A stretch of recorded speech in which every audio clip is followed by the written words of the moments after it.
Okay, good day everyone, especially to our viewers. This is the practical activity for our electives 1.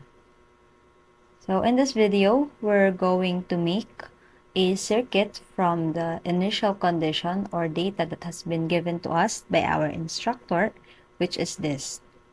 So we're going to make this happen in FluidSim. For PB1 and PB2, this will be discussed by my partner, which is Mr. Leon Tristan Roland, and PB3 and other buttons will be discussed by yours truly, Joyce Nicole Onda. Now, let's start. Sa panggagawa po ng activity na to, maglalagay po muna tayo ng components. At nag-start po sa paglalagay ng actuators, which is connected po siya sa dalawang orifice. Connect lang po natin. Ang ginamit po pala natin ay double acting cylinder. Then, pag nailagay po natin, is ayusin lang po natin yung connections at iklian po natin.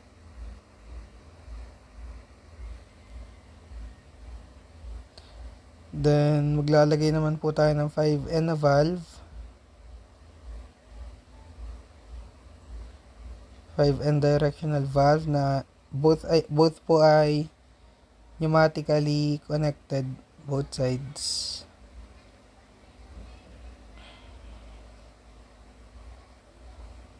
Ayusin lang po natin yung connections.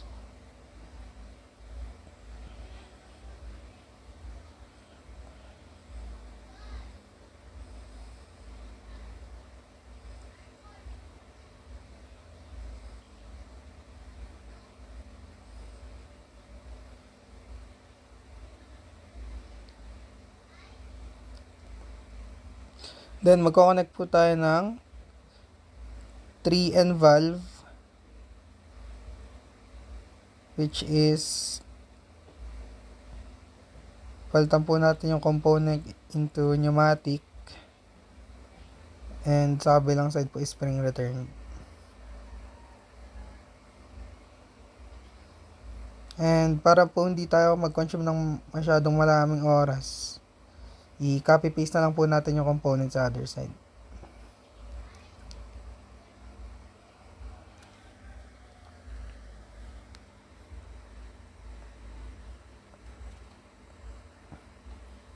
Same procedure po as pag-ayos po ng connections. Then, nasan po? Yan, maggagamit naman po tayo ng shuttle valve. Yung shuttle valve po is para ma-redirect yung airflow kung saan po natin siya gusto puntahin yung.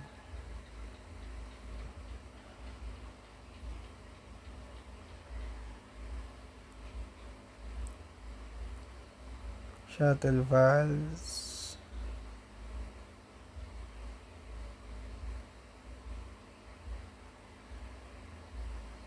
And connect lang po.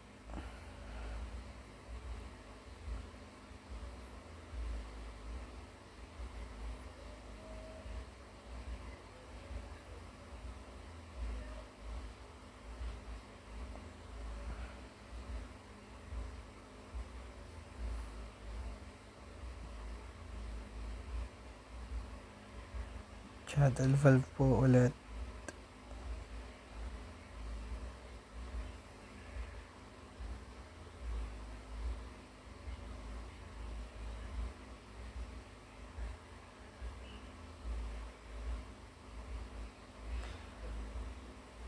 Rotate po natin ng 90 degrees yung isa.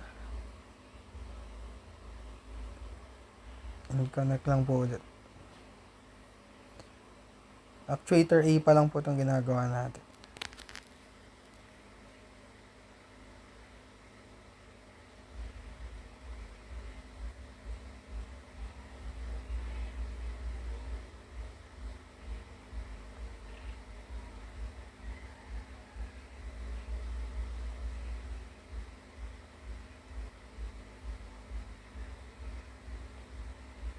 And now, nakapag-connect na po ako ng compressor and air tank, which is itutuloy po natin, and magkakabit na lang po ako ng air service unit. Air service unit.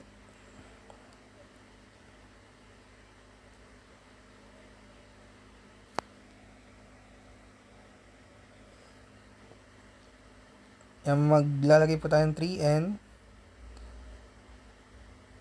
And yan po yung pinaka magiging push button natin. Naglagay na po tayo ng push button and spring return. It's 3N valve, and i-connect lang po natin siya sa air service unit.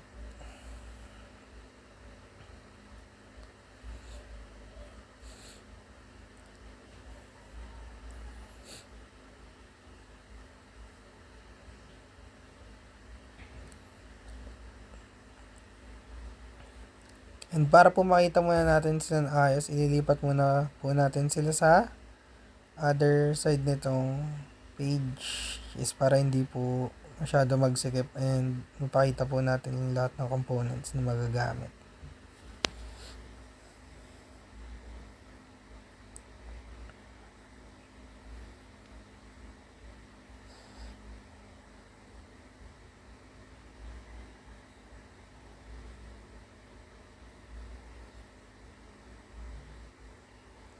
And yun nga, para po hindi po tayo mag-consume ng sobrang daming oras, ay bale,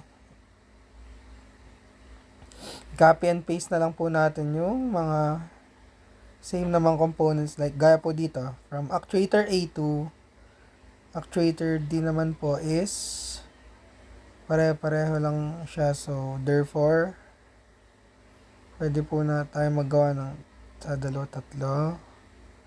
And last is letter D na actuator. And then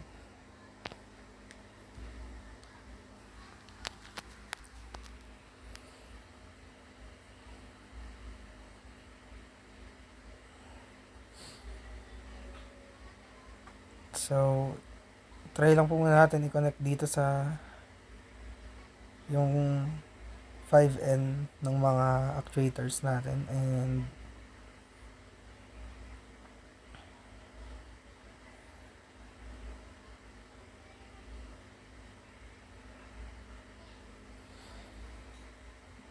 let's focus muna po dito sa may push button 1. Maglalagay po ulit tayo ng isang 3N wave valve, and ibablock po natin yung sa may 3, gagawin po natin pneumatically yon terminal, and both pneumatically connected po siya. And shuttle valve again po to rotate po natin ng 90 degrees.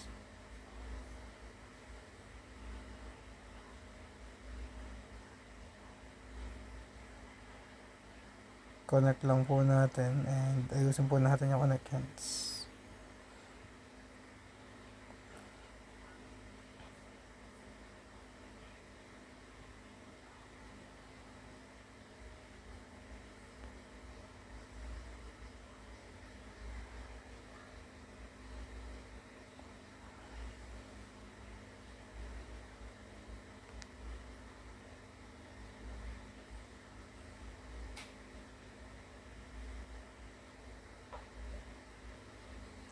So, yan ang next po natin gagawin is ayusin po muna natin saglit ng mga connections.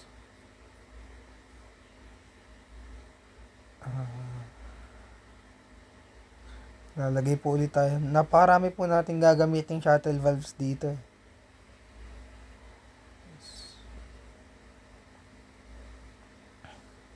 Main purpose niya is to redirect an airflow.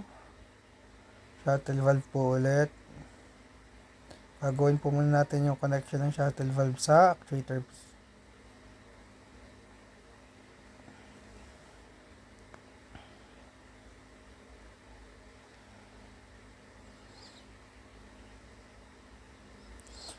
And another shuttle valve po. connect lang po natin.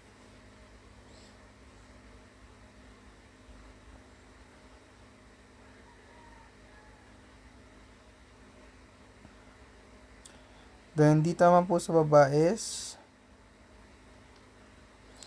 magko-connect po tayo ulit ng dalawang 3N valve na mechanically connected spring return. Dalawa. Jeez.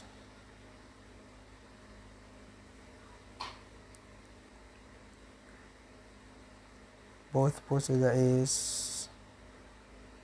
mechanically connected spring return.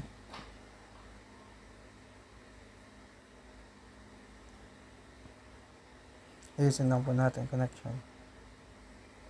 And connect po natin dun sa shuttle valve na ginawa natin kanina. Isad lang po natin para hindi masyado makalat yung drawing.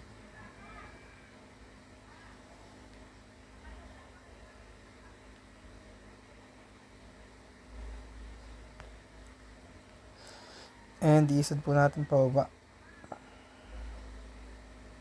Lalagay po ulit tayo ng isang 3N valve. Gaya po kanina, yung terminal ng isa is na-pneumatical. And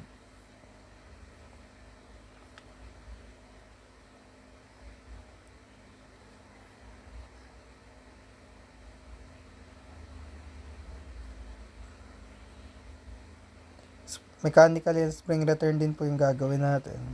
But guess ulitin mo natin.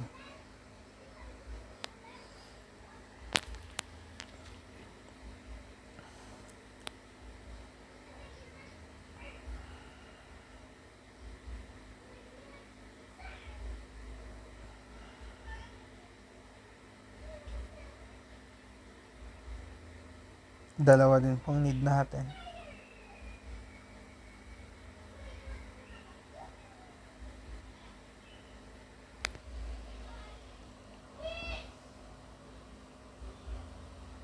Isad lang po natin ang components pababa kasi nag-consume na po siya ng too much space sa taas.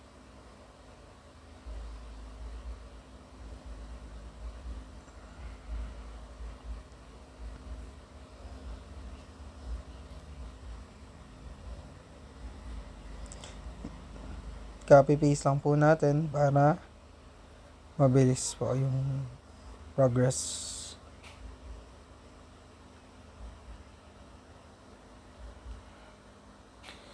And another shuttle valve which is connected sa actuator A.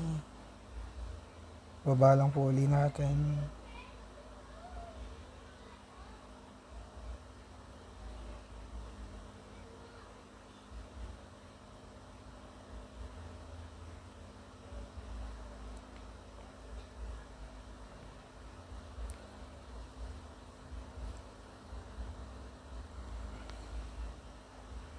Shuttle valve din po sa kabilang side naman.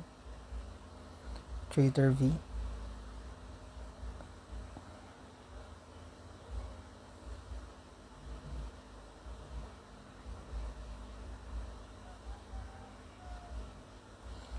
Rotate po natin ito ng 90 degrees and connect po natin yan. Okay.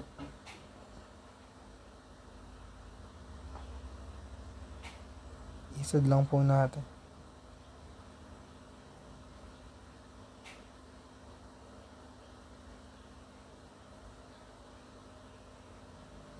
Alisin po muna natin yung connections.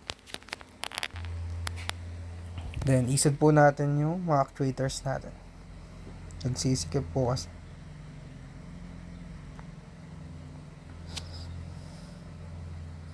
Ayusin lang po natin mga connections.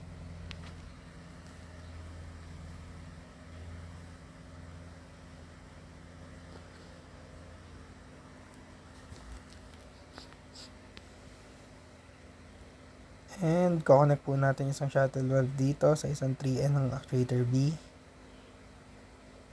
Right side, isa pa pong shuttle valve. Connect.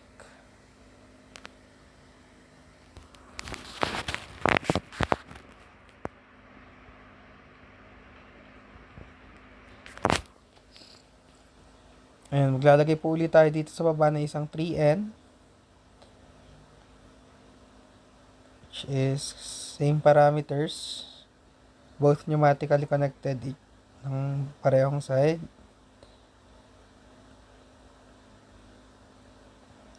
And ayusin lang po natin yung connection.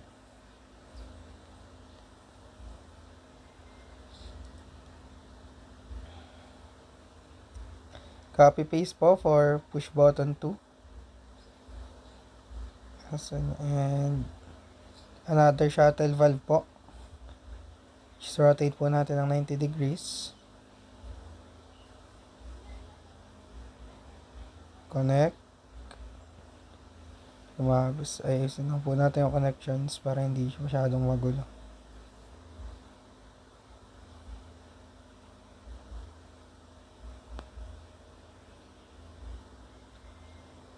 Ayos.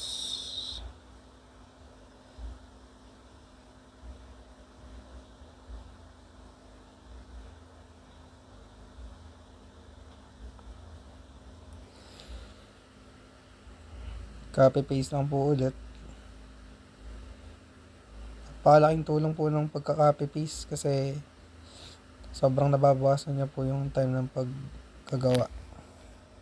Isad lang po natin yung shuttle valve dito.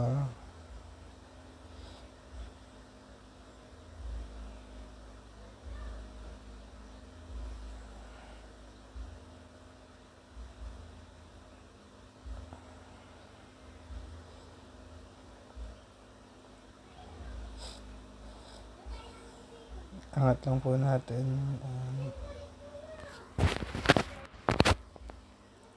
And isa pang 3N.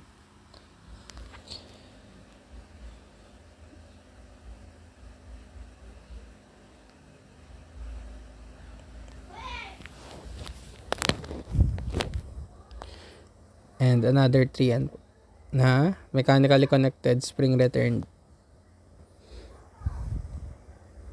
3.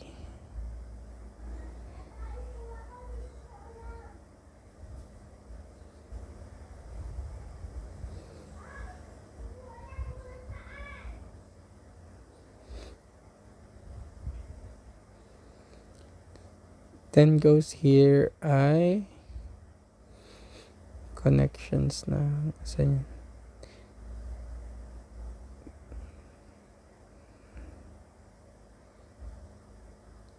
Need po natin i-ayos yung components. Masyado na pong crowded sa taas.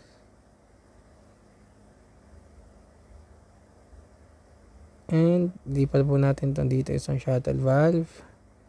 Connect.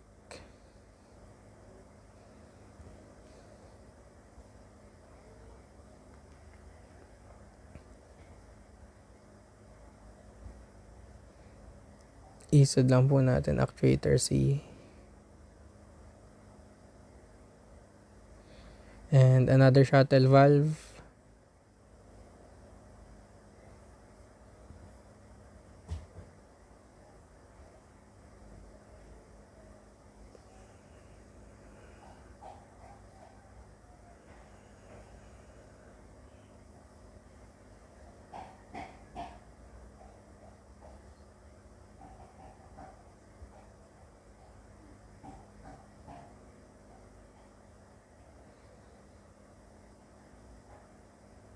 Sa kabilang side is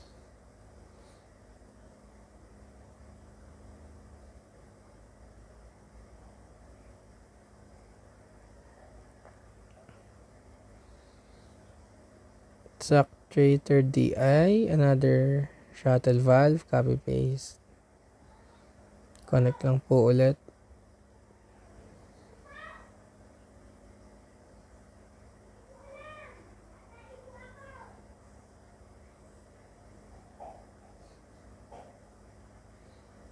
And connect lang po natin sa kabilang side from shuttle valve ng D to shuttle valve ng A. Kabilang side.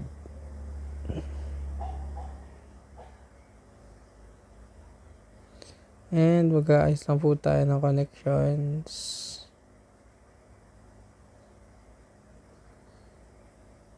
Bale, hindi pa po yan yung final.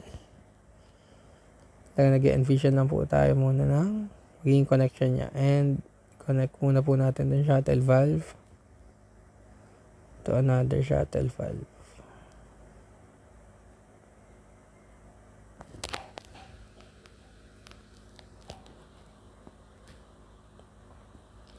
Another shuttle valve and shuttle valve.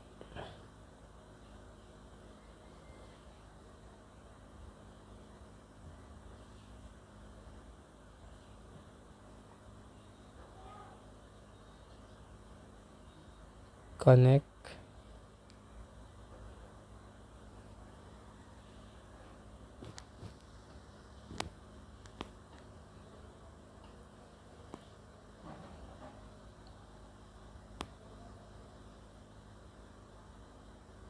Isod lang po natin para hindi masyadong makalat.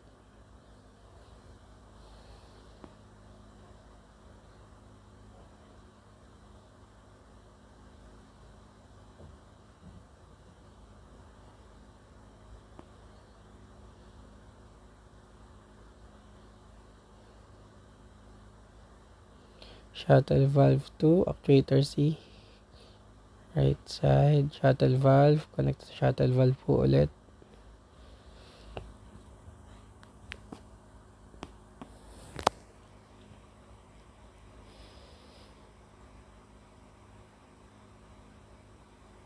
And shuttle valve rotated to 90 degrees. Connect.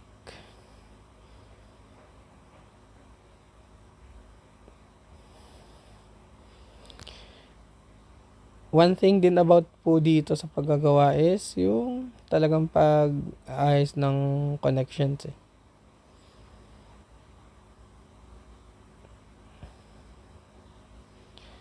Hirap din po magpantay minsan.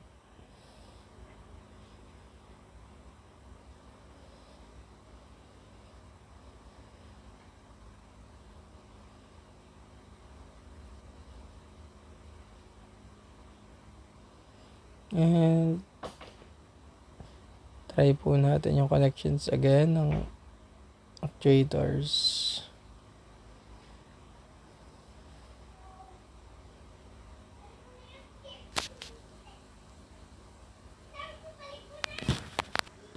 And i-connect po natin yung shuttle valve A to shuttle valve po na nasa dulo ng shuttle valve B. Adjust po natin wires.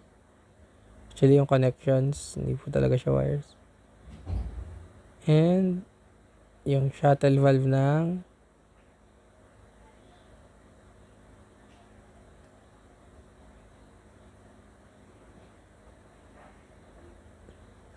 C sa kabilang side.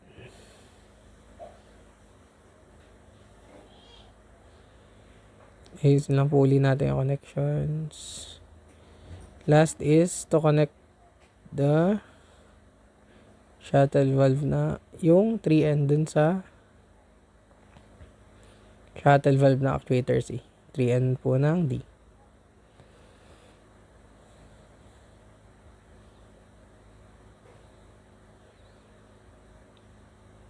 And po, i-continue lang natin yung pag-ayos ng connections.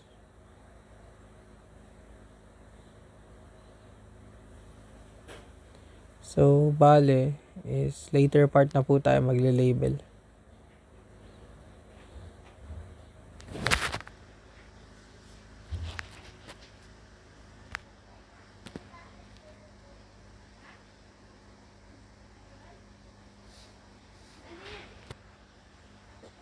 Then, mag-aayos po tayo ng sa mga connect.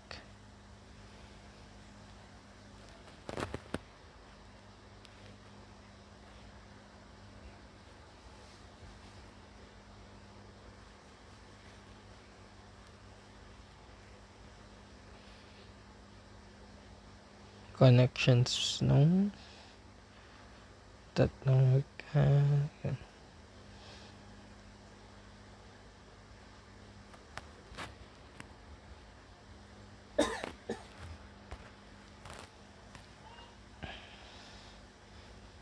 And dito sa may push button.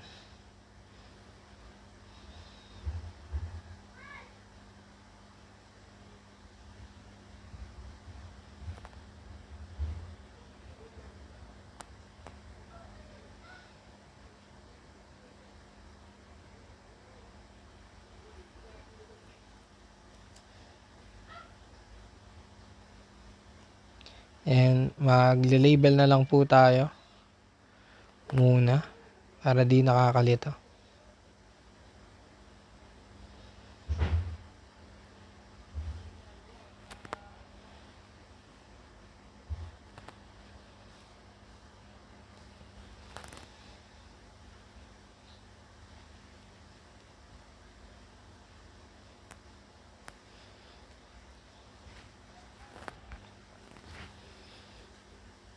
And excuse me, mag-aayos lang ng connections again. So, siya naka-connect sa side.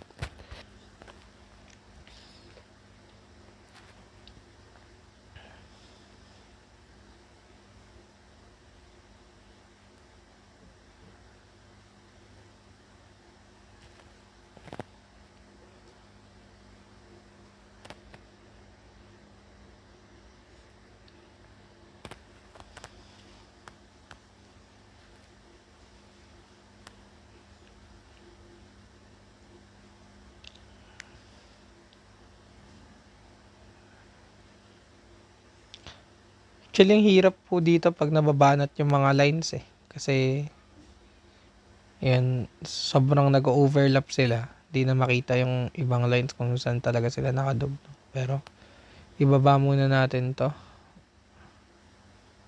Kasi, sobrang sikip na sa taas.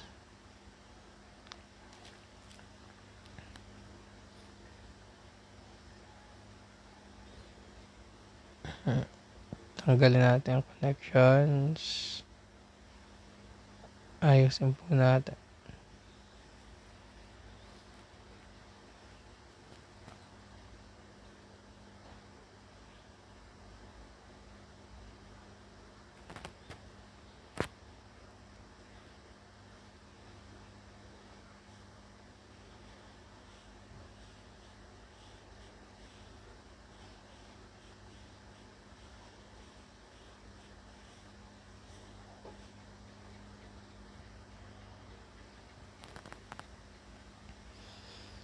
Taas po natin to.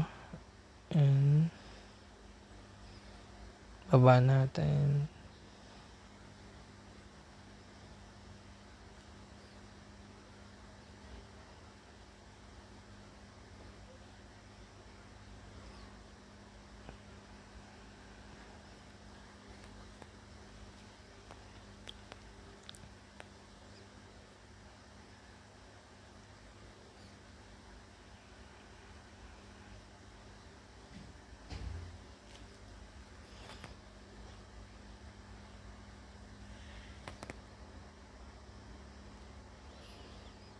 Ayusin lang po natin yung mga connections kasi nag-overlap.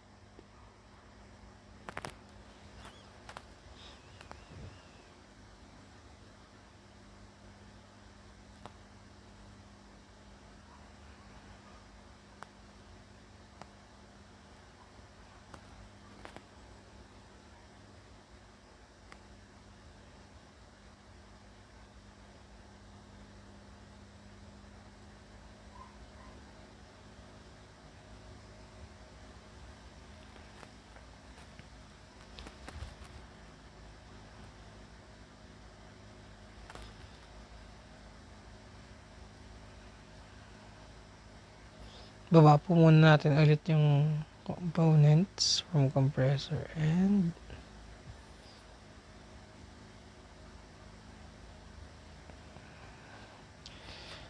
kaayos pa rin ang connections. Just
And dito sa baba ay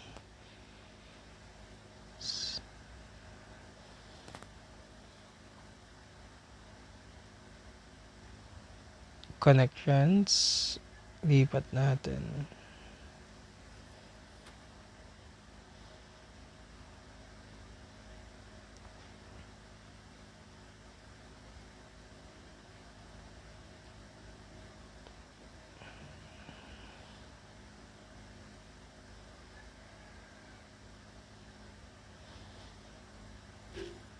Connect ulit. Suspend natin yung wires.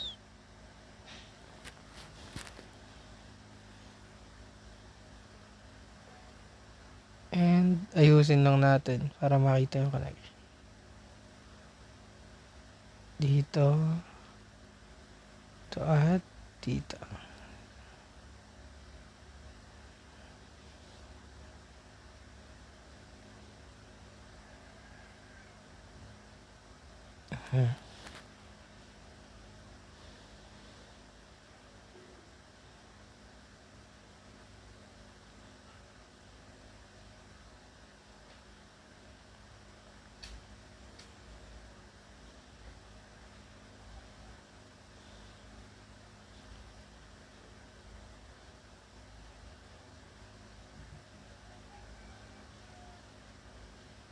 And that is the connection of the check valve sa PB1.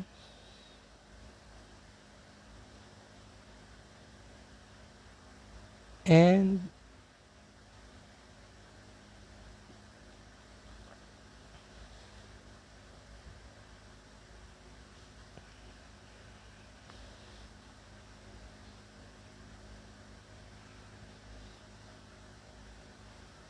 yung connection sa PB. Suspend lang po natin ulit yung line.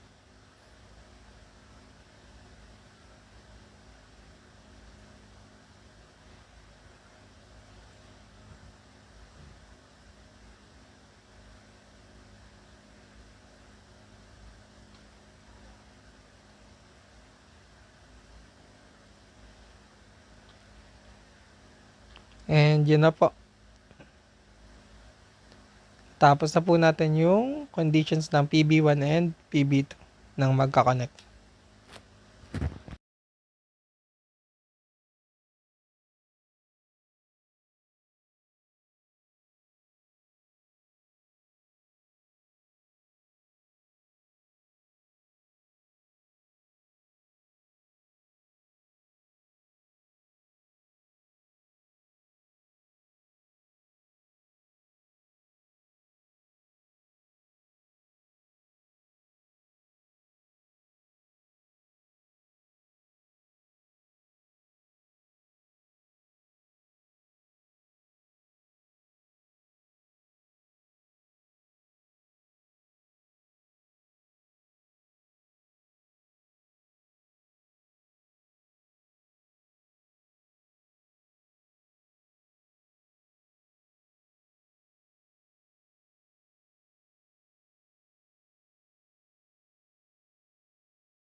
Good day everyone. So this is the continuation of our practical activity in electives 1.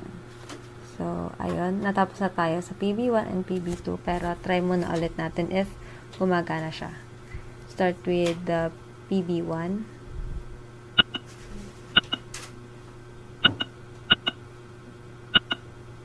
Ayan, gumagana naman siya. Then PB2.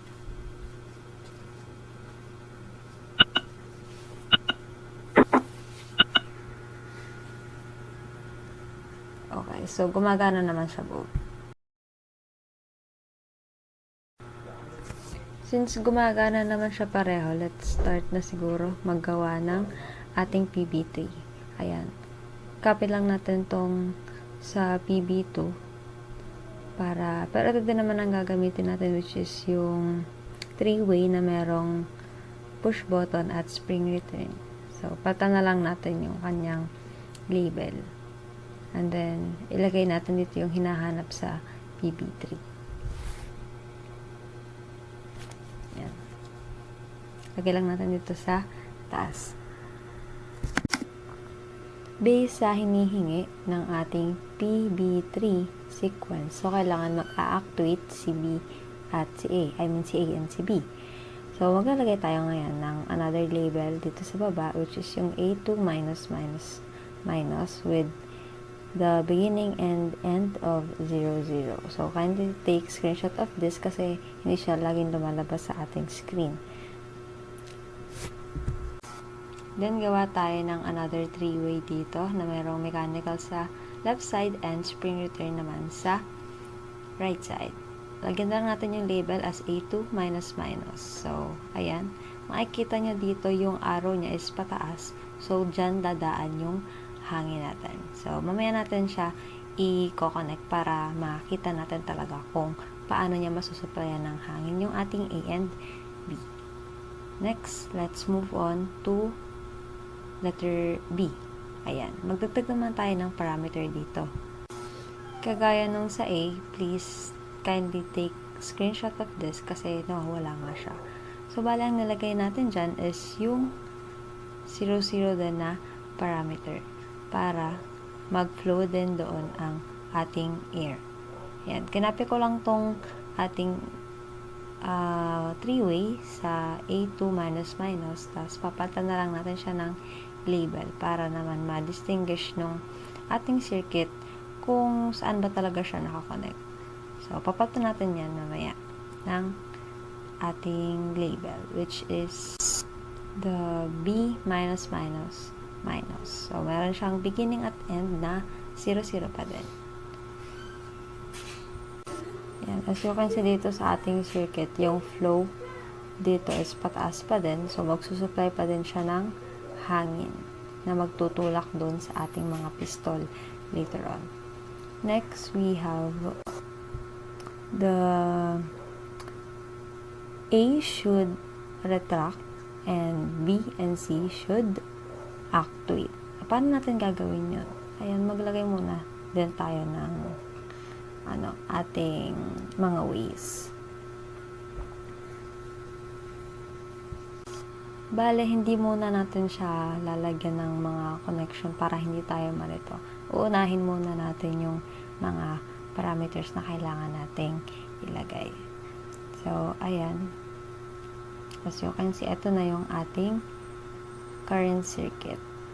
Maglalagay tayo ng parameters sa ating actuator C and actuator D para magawa natin yung kanilang pag-actuate at pag-retract ng ating A.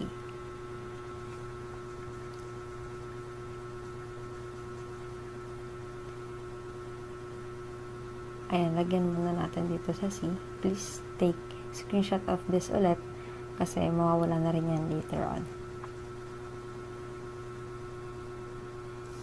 After nyan, lagyan lang natin ng label yung mga inano natin. Nilagay na ways para naman ma-distinguish kung ano yung hinahanap or kung saang label yon. Ilalagay lang natin siya dito. same as sa ating letter D or sa ating actuator D later. Pero ayan, lalagay muna natin sila.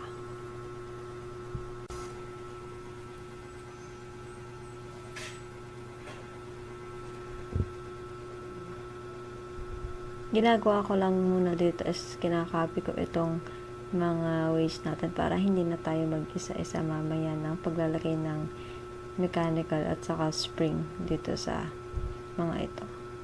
Meron na rin yung exhaust. So, dire-diretso na yan. Now, let's proceed sa paglalagay naman ng beginning at saka end ng ating D. Please take screenshot of this again kasi alam niya na, mawawala din siya later. After natin malagyan yung mga beginning at end position, oras na para, ayan, baguhin ang label ng mga kinapin natin kanina kasi pag hindi natin binagyan, magdodoble. So, baka hindi gumana yung circuit natin.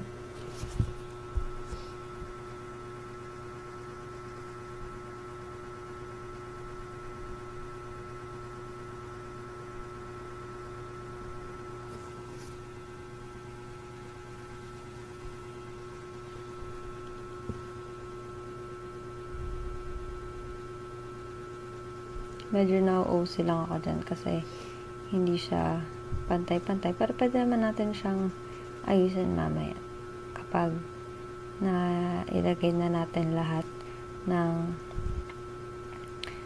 kanilang position.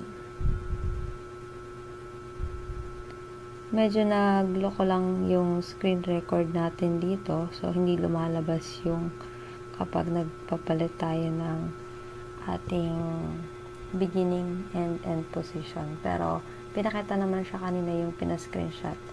So, ando na naman lahat yon. And, dito naman sa ating video ay makikita natin kung saan natin nilagay yon. Kasi may mga label naman sa ating mga ways. Ngayon, mag-start na tayo i-connect itong mga pinagagawa natin kasi baka naman sabihin, ala, paano yun nangyari? So, ayan, kinonnect lang natin itong una dito sa ating shuttle valve. Nakakonect siya dito sa part na to. And then yan. Kinonnect lang din natin yung sunod na way sa ating, if I am not mistaken, sa ating D2++, kinonnect natin sa 1 ng ating B++. Next is, ayan, another connection po para naman sa ating 1 ng ating C++, kinonnect natin siya sa ating A2, minus. Kita nyo ba na dito sa A2, yung hangin niya is pataas. So, masusustain naman talaga dito yung pagtulak ng hangin. Kasi may dadaanan naman siya. Hindi siya naharangan. Hindi kagaya ng kapag hindi siya naka-zero ang beginning at saka ang end. Yan.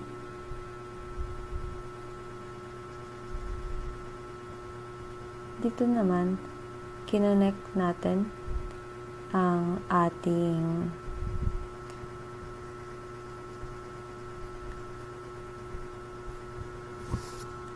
D2++ na 1 sa ating 2 doon sa 3-way malapit sa ating PB2.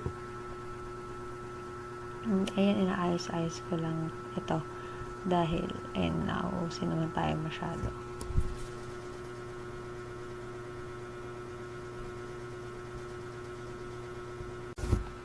Bale nga pala guys, wag tayong maaano dito ma-overwhelm masyado.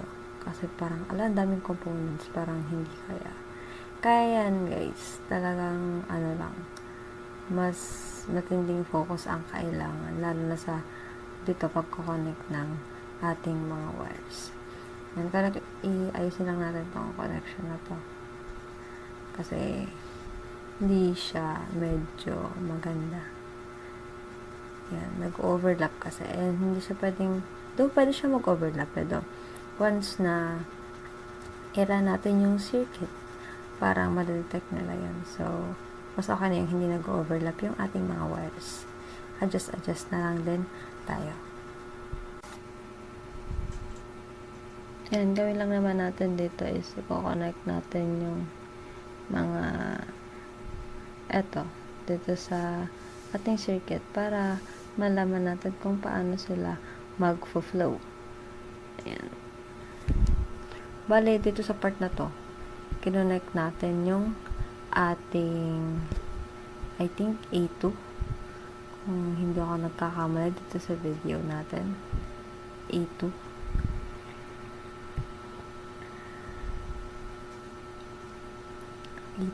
minus kinonect natin siya dito sa ating 3-way malapit sa ating PB3. And then, ayan, continue lang natin yung pagko-connect dito. Yung B minus natin is kinonect natin sa 2 ng D minus.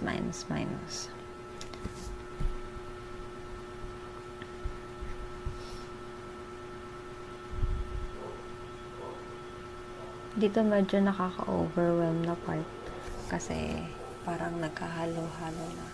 Pero, yun lang naman na yung ating shuttle valve doon sa ating may actuator A is, ayun, i-connect lang natin siya dito sa ating way.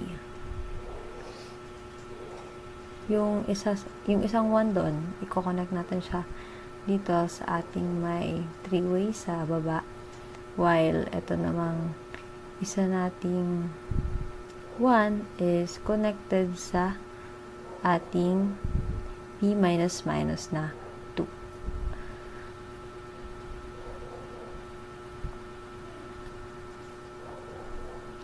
Ayan. Later on, i-connect naman natin yung ating C2++ sa ating shuttle valve dito sa tabi ng ating PB3.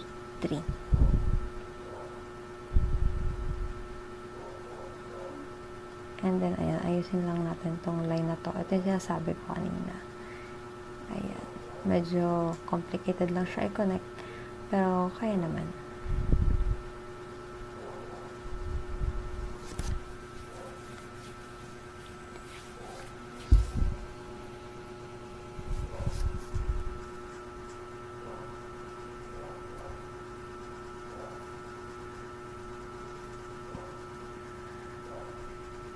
Nga pala guys, be careful sa paglalagay ng mga gantong wires kasi, ayan, nakita nyo ba?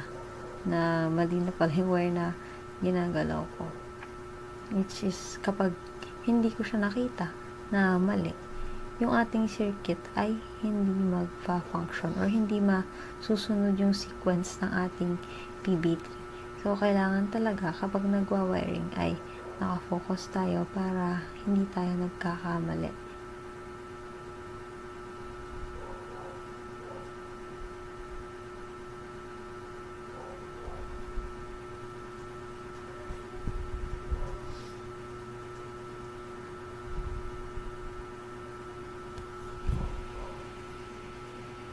Yan, i-up lang natin dito sa part na to.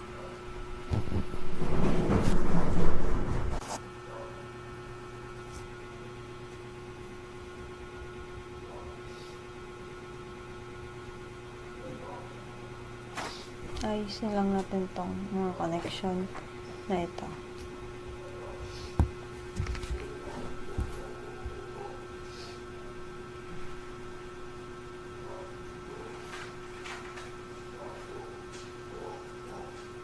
And sorry pala guys kung may naririnig kayo na background noise. Mga ano lang yan. Yan. Aso. Pero I think audible pa din naman. So, ituloy lang natin itong ginagawa natin.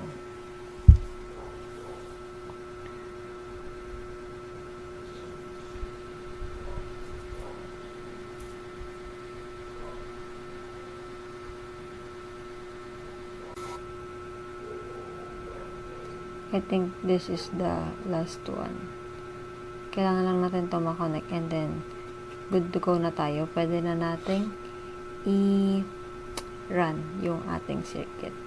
Pero double check nyo din yung gawa nyo guys kung kagaya ng wiring ko dito sa atin. Ayan, I think okay na to. So, i-run natin. Ayan, ito may overlap. Pero okay lang naman siya. Ay. Okay, may mali tayo guys. Ito. Hindi pala natin siya na-connect sa ating air prep or sa ating air supply. Ayan, i-connect muna natin. Careful na lang siguro tayo para hindi na maulit yung ganitong pangyayari. Ayan. Connect na lang natin itong ating PB3 sa ating air prep. And then, we're good to go. Try natin i-run ulit. Okay, ayan. Tingnan natin kung gagana na siya. Pero before we start, again, let's check muna itong mga connection nito kung okay na. And then kung okay na yan. Try na natin siyang i-run para makita na natin kung tama yung ating sequence. Ayan, may power na. Try natin dito sa ating PB3. Okay. And that's yan. So, that's all for our PB3. Since kompleto na naman ang ating push button 1, 2, and 3, mag-move on na tayo sa ating reset button. So, paano or para saan ang ating reset button? Ito naman ay gagamitin natin kapag pumindot tayo ng isang button and then gusto natin siyang bumalik sa original position. Start tayo dito sa baba muna natin tong ating air supply unit kasi plano natin na dito natin siya ilalagay. Yan. Siguro okay na dito sa part na to. Kuha na tayo ng ating 3-way. So, ito ang ating magiging reset button. Lagyan na lang natin siya ng push button dito sa right and syempre ang walang kamatayang spring return dito sa kanan.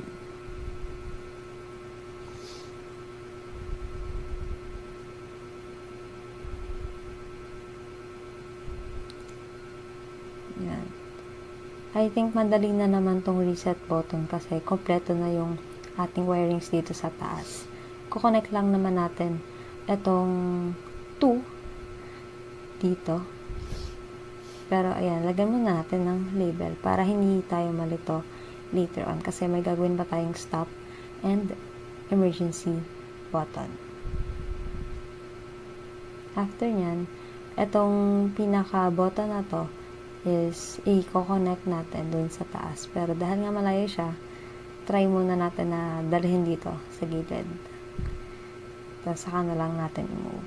Connect muna natin tong 2 dito sa may D.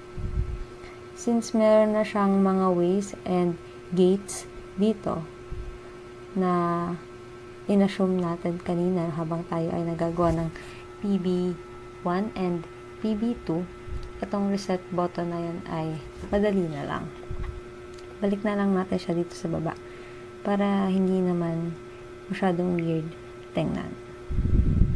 Then, connect na lang natin yung 1 natin sa ating air supply unit or sa ating air prep para magkaroon siya ng hangin na dadaloy later on.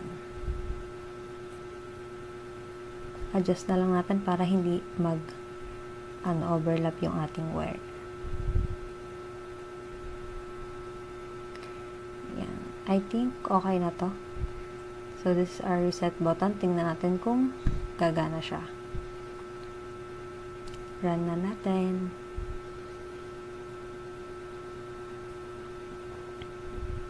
Try natin ito sa push button 1. Then, i-reset natin.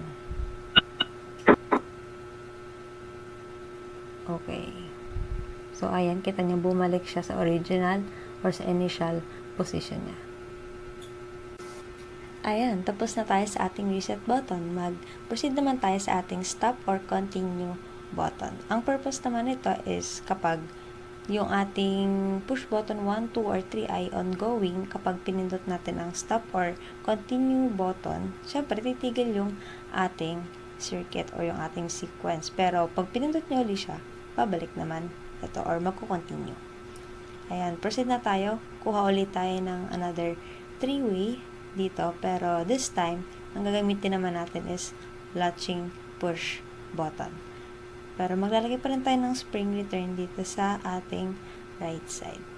Actually, madali lang ito kasi i-connect lang din natin dito sa taas yung ating 2 kasi meron na tayong nagawang connection kanina sa PB1 and sa PB2. And then, itong 1 dito sa ating air prep, then connect lang din natin dito sa ating reset button. And huwag natin kakalimutan maglagay ng label kasi mamaya malito tayo. So, ayan. Ayusin lang natin dito yung ating label.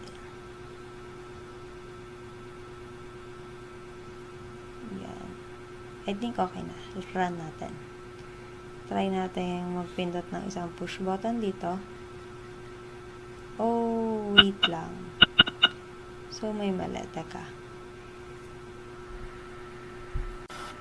Okay, hindi natin napansin dito sa ating 3-way.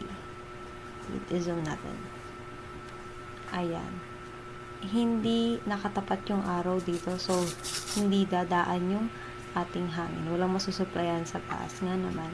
So, ayan. Pagpalitin natin. Kita niya ba? Yung arrow is tumaas na. Then, try ulit natin kung gagana na siya. Ayan, meron ng supply. So, try tayo ng push button. Then, stop natin.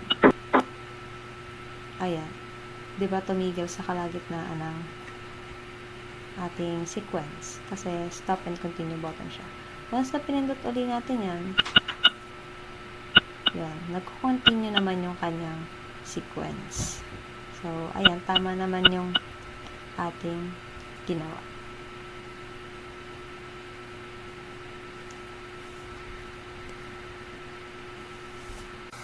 Now, we're down to our last button, which is the emergency button. So, ano nga ba ang purpose ng emergency button? So, para naman siyang stop and continue, pero hindi naman siya ganon. So, kapag ang emergency button ay pinindot mo during the ongoing sequence, yun ay siyempre titigil and then babalik siya sa kanyang process after mong ipindot ulit. Ayan, gawa na tayo dito. Gagamit naman tayo ngayon ng 4-way. Bakit 4-way? Kasi gagamit tayo dito ng ating shuttle bulb. Bakit naman daw kailangan ng shuttle bulb? Kasi po, para may kokonekan itong ating emergency button. Kasi hindi natin siya pwedeng i-direct na i-connect dito kasi baka biglang hindi na gumana ang ating reset button. So, ayan, connect lang natin dito. At saka, itong 4-way natin is meron siyang exhaust dito. So, doon natin ipapalabasin yung matutulak na hangin later on. Ayan. Connect na lang muna natin ito dito. And then, ayan.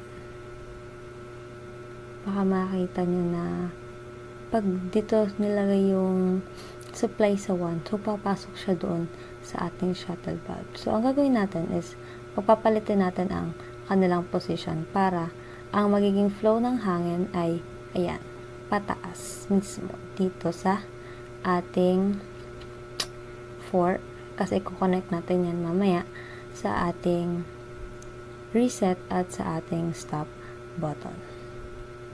And take note guys, wag natin kakalimutang maglagay ng exhaust dito sa ating number 3.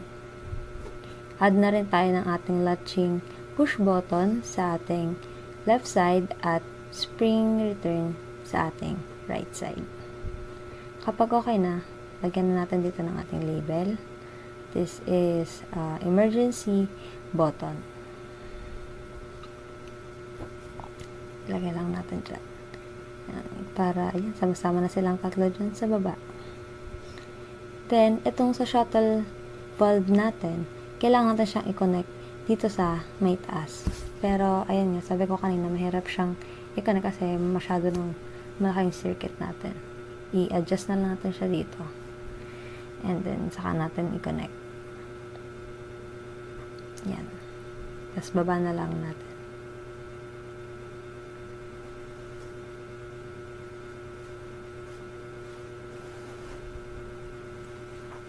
Ipot natin to. Nauusi tayo eh. Yan. So, I think okay na. Itong ating circuit. Adjust lang natin pa konting air supply natin. And we're good to go. So, ito na yung final circuit natin. Try natin kung gumagana ang ating emergency button. Oh, teka lang. Ayusin natin to. Wait. Nag-overlap yung ating wire. Adjust natin to. Yan. I think okay na to, no? So, start na natin. Pindot tayo ng push button dito. And then, emergency button. Yan. Nag-stop siya. So, tama naman. Then, try nga natin. Ibalik. Okay, continue. Try natin mag-push pa ng ibang button dito. To reset. Tapos, gawa ulit tayong bago dito sa 3. Stop natin. Okay. As you can see, functioning naman lahat ng ating ginawang buttons, pati itong emergency button. I think this will be the end of our video. I hope that you learned something. And thanks for listening. Happy learnings!